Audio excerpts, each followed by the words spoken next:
Abram aí o Código Penal. Nós vamos estudar hoje do artigo 218 ao artigo 226 do Código Penal. Então abram aí, acompanhem comigo pelo Código Penal, pessoal. É importante que quando nós tratamos desses temas, é importante que pela análise dessas situações, nós tenhamos uma compreensão aí muito maior, muito melhor quanto aos crimes relacionados aí à dignidade sexual e à liberdade sexual, tá bom? Qualquer dúvida, coloca ali no chat ou me chama para a gente poder tirar todas as dúvidas aí. Então, nesse momento, o artigo 218 do Código Penal diz o seguinte: induzir alguém menor de 14 anos a satisfazer a lascívia de outrem, pena de reclusão de 2 a 5 anos. Esse tipo penal, assim como outros do Código Penal, ele traz uma definição estranha daquela pessoa que é a vítima aqui.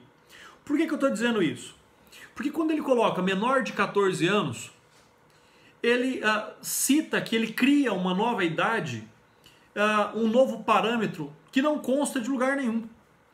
Por que eu digo isso mais uma vez? Porque olha só, o Estatuto da Criança e Adolescente considera criança toda pessoa até 12 anos incompletos. Adolescente de 12 anos completos até 18 anos incompletos. E aqui o Código Penal simplesmente traz para nós a proteção do menor de 14 anos. Quem são os sujeitos envolvidos aqui no artigo 218? Nós temos, primeiro, o indutor. Segundo, o induzido, que é o menor de 14 anos. E terceiro, aquele que se satisfará a sua lascívia por meio do com o menor. Então esse é um fato importante. E esse artigo traz a figura de 3 pessoas minimamente envolvidas: o indutor, o induzido, que é o menor de 14 anos, e aquele que irá satisfazer a sua lascívia com o menor de 14 anos. Para quem esse artigo prevê a punição? Somente para o indutor. Tá? O artigo 218 prevê a punição somente para aquele que é o indutor. Ou seja, aquela pessoa que está, de algum modo, induzindo o menor de 14 anos a satisfazer a lascívia de outra pessoa. Por que eu estou dizendo isso? Pessoal, é muito importante aqui, nesse momento, nós compreendermos que aquele que está aqui tendo a sua lascívia satisfeita não está sendo punido nos termos do artigo 218. Por isso que nós temos artigo 218, 218A, 218B, 218C. Porque, na verdade, o que nós temos aqui entre essa relação dos artigos 218, elas são intimamente complementares. Elas fazem parte, elas têm uma relação direta com o mesmo crime. Logicamente, com as suas particularidades. Logicamente, com as suas peculiaridades. Então, esse aí é um fato muito importante relacionado ao artigo 218. Quem é que pode praticar o crime do artigo 218? Quem é o autor, o sujeito ativo? É um crime comum, é qualquer pessoa. Aqui não exige nenhuma característica, não exige nenhuma qualidade para que seja o autor do crime do artigo 218. Qualquer um pode induzir. O que é a indução? A indução nada mais é do que criar no menor de 14 anos uma ideia, uma vontade que sozinho ele não a tinha. Então essa indução faz com que o menor de 14 anos concorde em praticar um ato. Primeiro, que ele não pode, tá? Primeiro, que ele não pode. E segundo, que ele não queria sozinho, que por si só ele não faria, senão por meio desta indução. Então fica aí esse primeiro registro do artigo 218. Uma outra situação aqui que nós temos que colocar é quanto ao sujeito passivo. Quanto ao sujeito passivo deste crime, ele é, na verdade, somente a pessoa menor de 14 anos.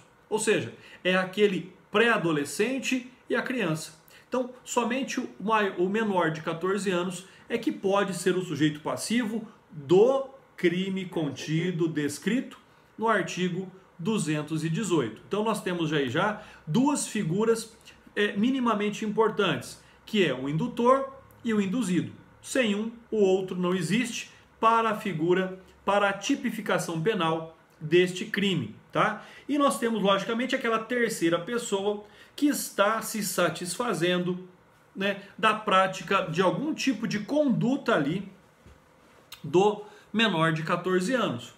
Quando nós temos que buscar uma classificação deste crime, né, nós temos então que ele é um crime comum quanto ao sujeito ativo, que ele é um crime especial quanto ao sujeito, né, passivo, já que tem que ser qualquer pessoa menor de 14 anos. Então existe ali um diferencial para que esse crime, para que essa pessoa possa ser considerada como sujeito passivo. Um outro aspecto importante, não esqueçam disso que eu vou dizer agora, porque vocês vão ter que lembrar na análise do próximo artigo, é que este crime é um crime material, ou seja, ele deve produzir um resultado naturalístico, ele deve alterar o estado das coisas. Como? Com a efetiva satisfação da lascívia de outra pessoa. Então, se não houver a satisfação da lascívia, eu tenho lá então um crime tentado. É difícil a configuração da tentativa deste crime, né? Por isso que ele é um crime material. Então, é necessário que sirva, que tenha como objetivo a relação direta da prática desta conduta para que haja aqui então a responsabilidade penal. Então esse é um aspecto muito importante, relativo ainda às pessoas, às figuras envolvidas no artigo 218. Logicamente, como o artigo se apresenta, ele é um artigo de forma livre, ou seja, ele não exige uma conduta específica para que o crime possa acontecer. Ele não diz para nós como será praticada essa indução e também não nos diz como será satisfeita a lascívia de outra pessoa. Então, para vocês terem uma ideia, qualquer modo de indução ou qualquer modo que satisfaça a lascívia ou desejo de outra pessoa, né? Que aí o menor de 14 anos deverá agir.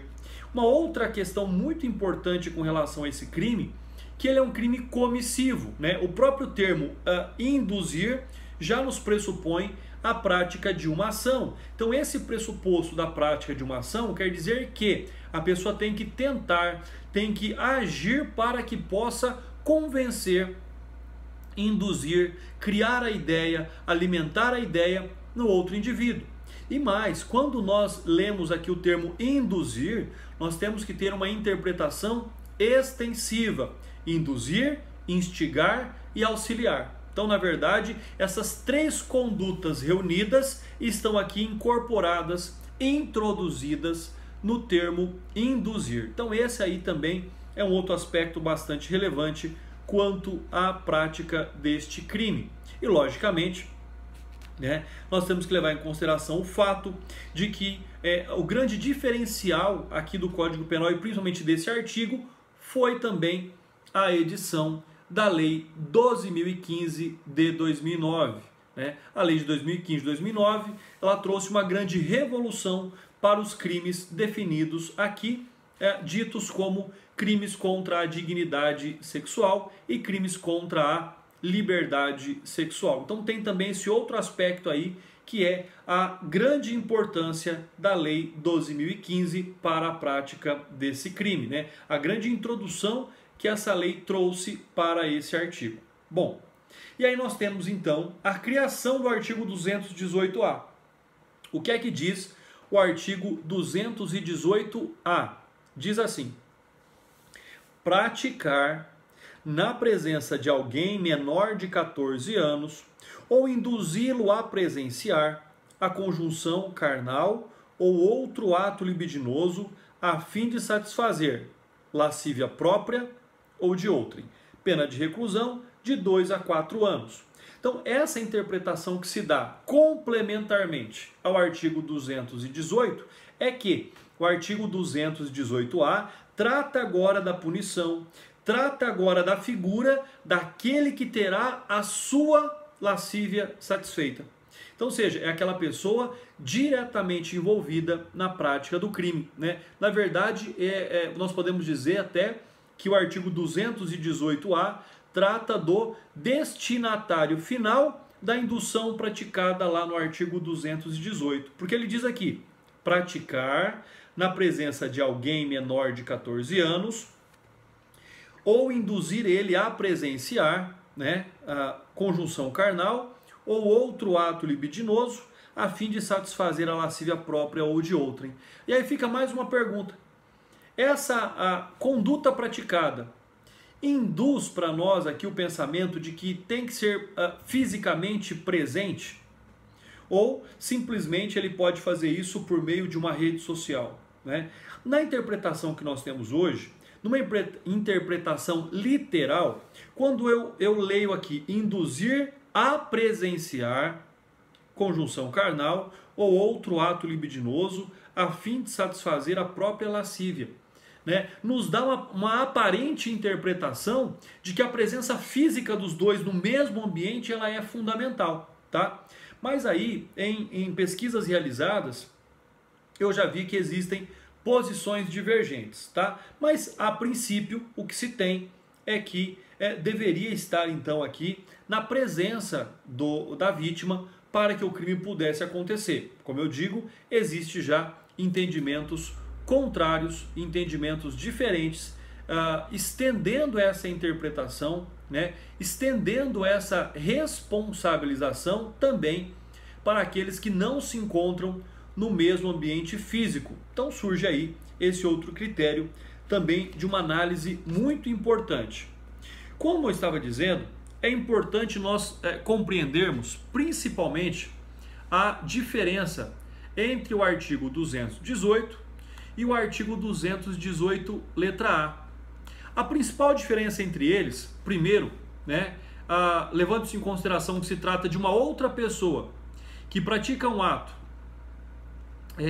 diferentemente relacionado à mesma espécie, ou seja, ele pratica um outro ato, ou seja, na outra ponta da prática da conduta criminosa, de modo e de meio que ele também deva ser responsabilizado.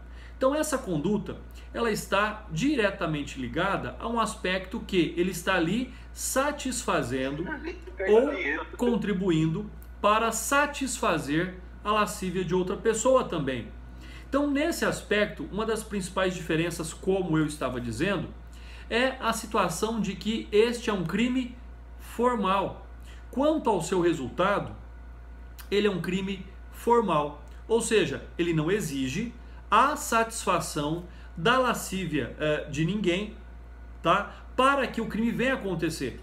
O simples desrespeito à norma, né? O simples impedimento de que a pessoa possa ali ter a liberdade ou a sua dignidade preservada por si só por transgredir a norma, já configura a prática deste crime. Por isso que ele é classificado como um crime formal, ou seja, aquele que não exige um resultado naturalístico, relativo e referente à consistência da satisfação da lascívia de outra pessoa ou do autor, aqui no caso daquele que já está se satisfazendo, né, para que o crime esteja ou seja configurado. Então surge aí também esse aspecto muito importante, diferenciador entre o artigo 218 e o artigo 218A, né? Então esse aí também é um aspecto bastante interessante.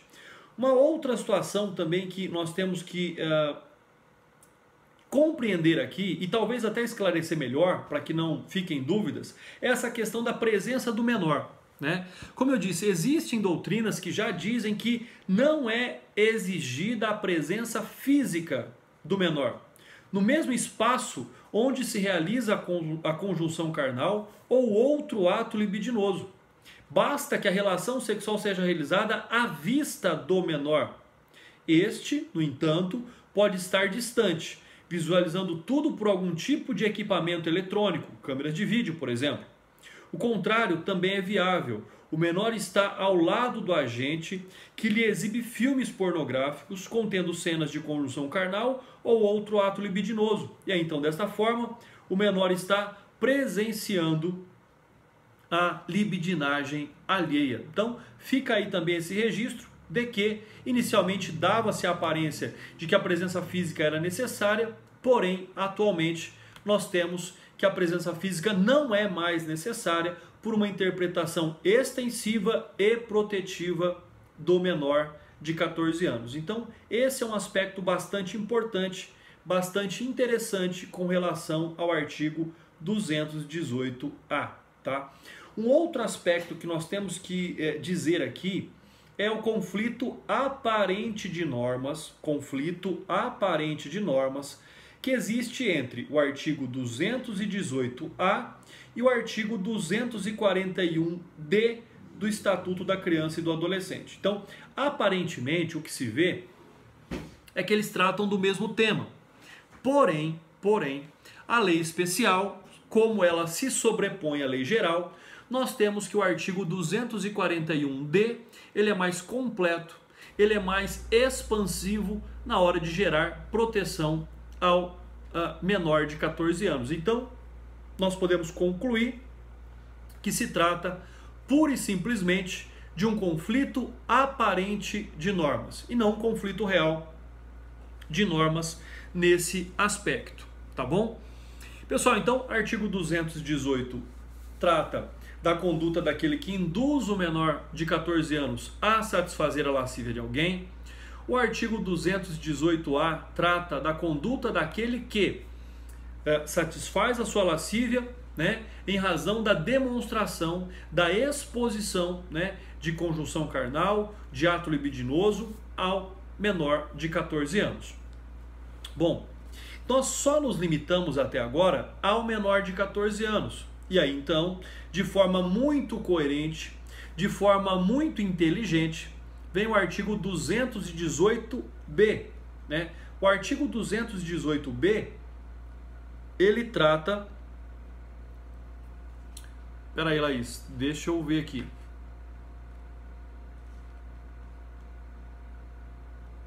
Isso, Laís, do Estatuto da Criança e do Adolescente, artigo 241, letra D, tá bom?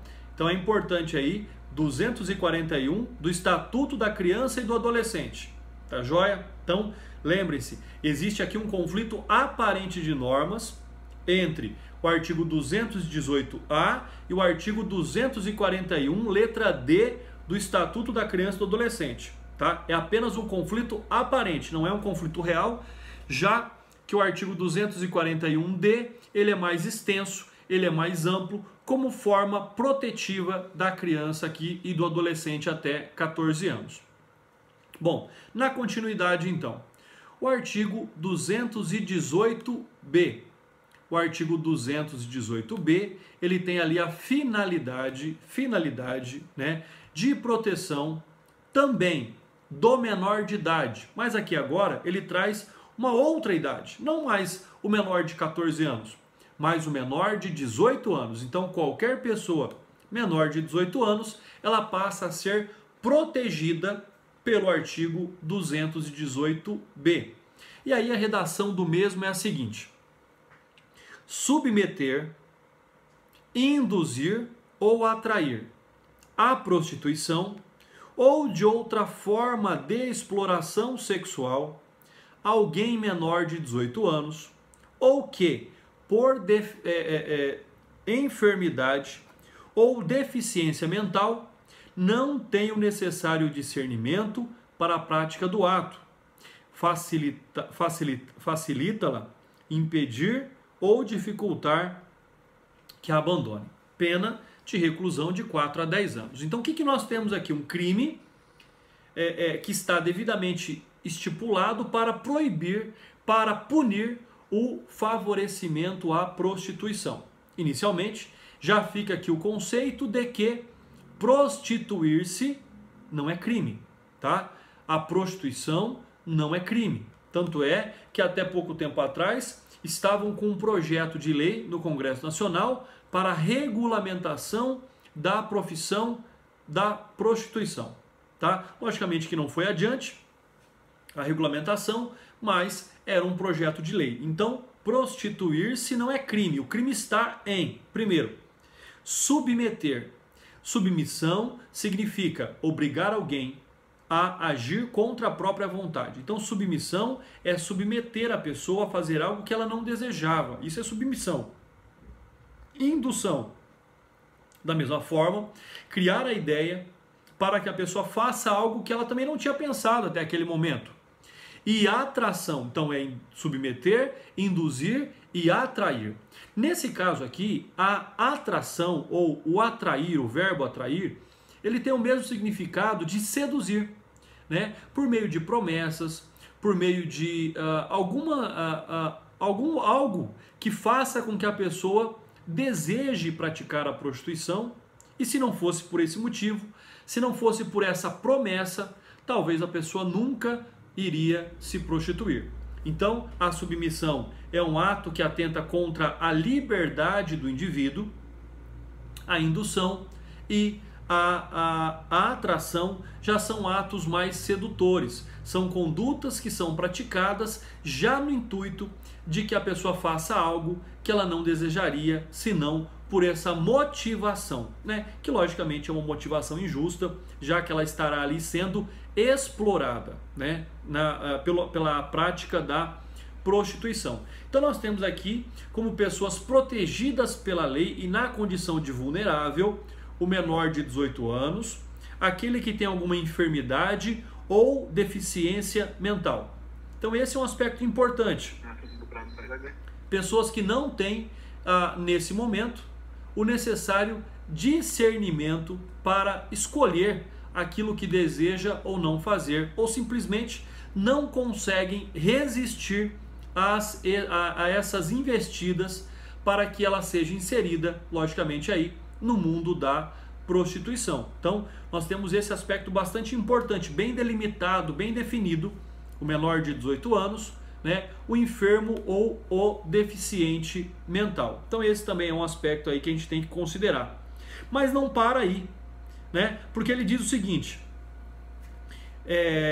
discernimento para a prática do ato, facilita-la impedir ou dificultar que abandone. Então tem um outro aspecto, aquelas pessoas que já estão inseridas na prostituição por outras circunstâncias, por outros aspectos, quando elas também são impedidas de deixar a prostituição, então nesse aspecto elas também, aqui a pessoa também responderá pelo crime contido no artigo 218b. Então fica aí também essa ressalva da prática, da conduta que vem aqui descrita no artigo 218b.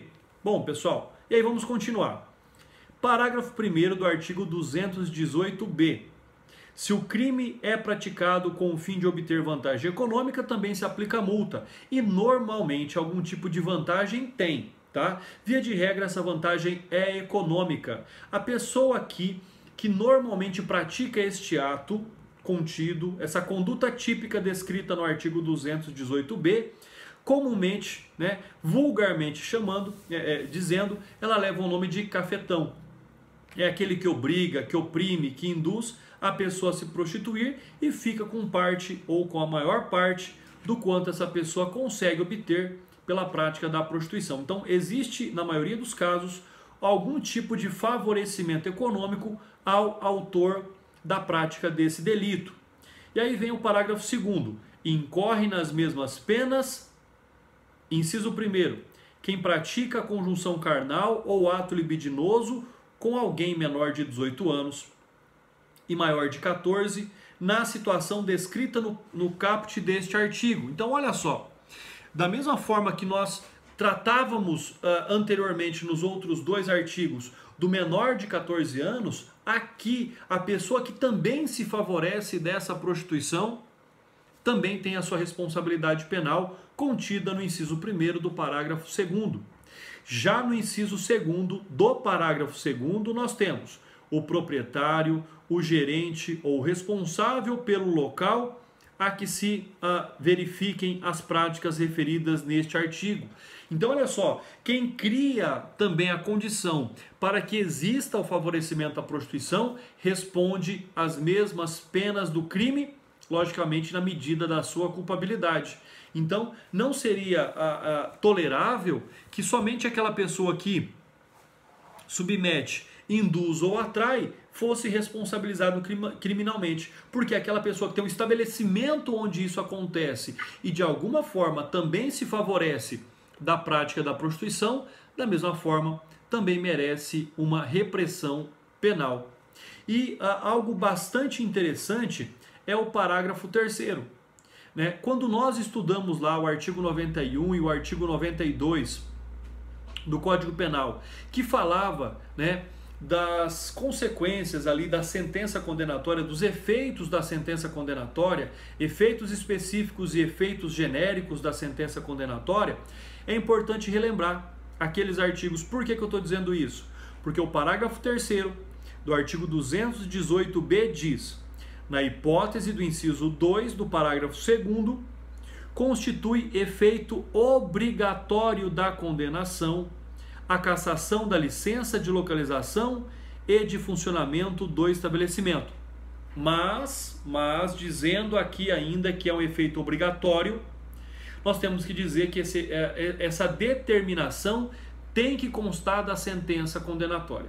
Então o juiz ele tem que inserir na sentença condenatória essa condenação, que é a cassação do alvará de licença e funcionamento daquele estabelecimento, em razão da prática ali do favorecimento à prostituição ou à exploração sexual de crianças, adolescentes e vulneráveis. Então é importante também que quem cria a situação e quem garante a efetividade da prática dessa conduta, ambos sejam punidos, inclusive a pessoa jurídica, com a cassação da sua licença de funcionamento.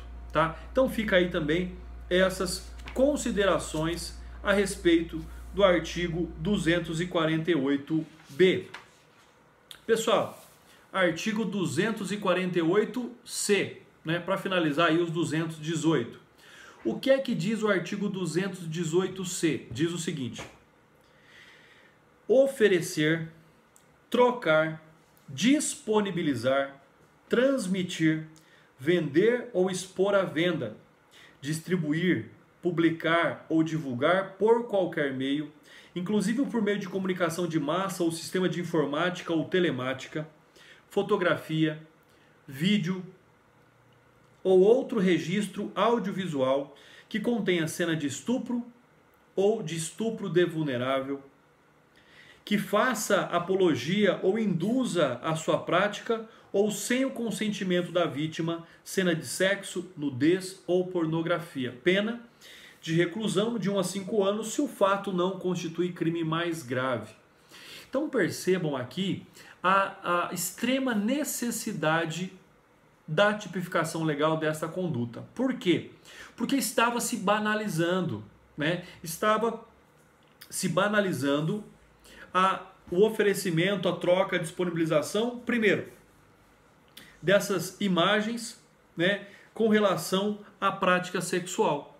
Então hoje, né, o que se vê aí acontecer de alguma forma comum na internet, divulgação de imagens, de vídeos, né, de ex-namorada, de ex-esposa ou de qualquer pessoa que possa ter sido vítima da prática desse crime, é onde nós temos uma punição bastante efetiva. Tá? Um outro aspecto aqui é que nem sempre essas imagens são gravadas, são armazenadas contra a vontade das duas pessoas que participem. Não há crime duas pessoas, de comum acordo, em consenso, gravarem o próprio ato sexual. Não há crime nisso. O crime está na divulgação. Tá? O crime está na divulgação. E lá na parte final do caput do artigo 218c diz: sem o consentimento da vítima. E se a vítima consentir? Não tem crime. Tá? Essa é a grande questão. Esse é o grande fato. Então nós temos uma primeira parte do artigo falando de um aspecto e a segunda parte do artigo falando de outra situação onde as duas pessoas concordaram com o registro dessas informações em vídeo e em áudio, e aí uma delas vai lá e publica e divulga sem a autorização da outra pessoa envolvida, da outra parte envolvida. Então é esse aspecto que é importante. Nós não podemos confundir aquilo que de fato diz o artigo 218C. E ele diz assim, mais uma vez: oferecer, trocar, disponibilizar, transmitir, vender ou expor à venda, distribuir, publicar ou divulgar por qualquer meio, inclusive por meio de comunicação em massa, o quê? E aí vem fotografia, vídeo ou outro registro audiovisual que contenha cena de estupro. Então nós temos aqui o fato típico definido: estupro de vulnerável, que se faça apologia à prática ou sem consentimento da vítima, cena de sexo, nudez ou pornografia. Então nós temos, na verdade, situações muito distintas. Por exemplo, uma prática sexual onde ela acontece com uma pessoa embriagada, desacordada, drogada, é estupro de vulnerável. E aí essa cena é gravada e ela é divulgada depois numa rede social, num grupo do WhatsApp entre amigos. O crime está configurado. Tá? E se ela for recompartilhada, e se ela for transmitida, disponibilizada por outras pessoas, o crime continua sendo praticado, concorrido por outros agentes. Então nós temos, na verdade, aqui duas situações. A primeira situação é o crime de violência contra a sexualidade de alguém, que é o estupro. O estupro ou estupro de vulnerável. Por todos aqueles requisitos e características que os dois crimes têm, que nós já estudamos. Na segundo momento, nós estamos falando de alguém que consentiu com a gravação dessas imagens, porém não foi consultado quando essas imagens foram, então, publicamente divulgadas. Continua o artigo 218C dizendo o seguinte: a pena é aumentada de 1/3 a 2/3 se o crime é praticado por agente que mantém ou tenha mantido relação íntima de afeto com a vítima ou com fim de vingança ou de humilhação. Que é o caso que eu disse lá de ex-namorado, ex-namorada, ex-mulher ou qualquer coisa nesse sentido. Tá? Então, a pessoa se utilizou naquele momento de uma relação de confiança para agora praticar esse crime. Por isso que ele tem a sua pena aumentada de 1/3 a 2/3. E aí nós temos, então, no parágrafo 2º, uma causa excludente de ilicitude. O que é que significa isso? Que essa conduta deixa de ser criminosa quando não há crime quando a agente pratica a conduta descrita no caput deste artigo em publicação de natureza jornalística, científica, cultural ou acadêmica. Então, nessas 4 hipóteses, não haverá o crime se imagens com conotação sexual forem divulgadas, não haverá o crime, desde que, e aqui o artigo vem para complementar essa situação descrita como uma causa excludente de ilicitude, com a adoção de recurso que impossibilite a identificação da vítima. Então pode divulgar, mas a vítima não pode ser identificada. E mais, ressalvada a sua prévia autorização, caso seja maior de 18 anos. Então, se é menor de 18 anos, ela não pode ser identificada nunca. Mas a imagem até pode ser utilizada para esse fim jornalístico, científico, cultural e acadêmico. Se for maior de 18 anos, sem autorização, também não pode ser identificada. Só poderá ser identificada essa pessoa com a sua devida autorização. Então fica aqui o parágrafo 2º do artigo 218C como uma causa excludente de ilicitude, como aquelas que nós já vimos lá no passado. Importante ainda dizer que os artigos 219, 220, 221, 222 foram revogados no ano de 2005 pela Lei 11.106. Então esses artigos não existem mais. E eles tratavam do crime de rapto. Rapto consensual, né? E o rapto com relação ao próprio caput ali do artigo 219. O crime de rapto, então, não existe mais, tá? Então, o rapto ele tinha também aqui uma conotação sexual, que era raptar a donzela para fins libidinosos ou sexuais. Era mais ou menos isso que dizia aqui o artigo entre o 219 e o 222. O artigo 223, 224 também foram revogados pela Lei 12.015 de 2009. E aí, talvez, da nossa aula de hoje, o ponto mais importante. E você vai pegar o seu Código Penal e vai ver o que está escrito aí no artigo 225. Pegue o seu código, leia ele com atenção.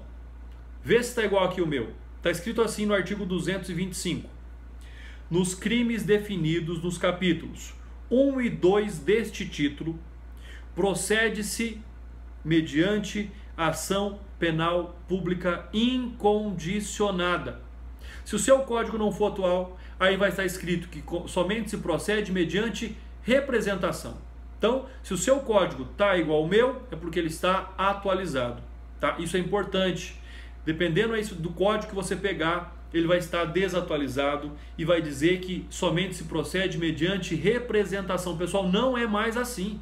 A partir da alteração da lei, esses crimes do capítulo 1, do capítulo 2 deste título, são crimes de ação penal pública incondicionada. Tá? Importante aí para você não errar depois. Diz o artigo 226 do Código Penal. Diz o seguinte: a pena é aumentada, inciso 1º, da quarta parte, se o crime é cometido em concurso de 2 ou mais pessoas.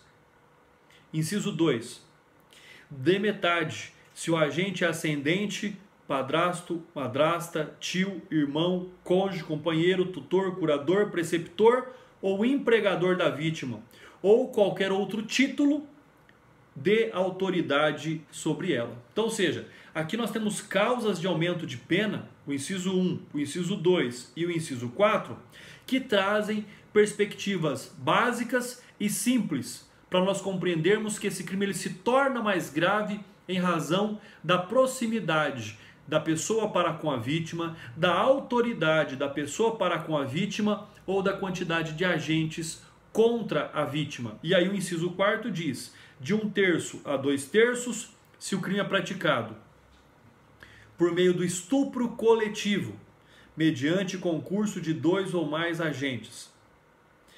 E a letra B, no estupro corretivo, para controlar o comportamento sexual da vítima. Então percebam aqui, né, os comportamentos abjetos que a lei muito bem vem punir nesse momento. Pessoal, com relação então aos artigos do nosso estudo, esses eram os comentários que eu tinha para fazer, né? Muito obrigado pela presença de vocês, bons estudos!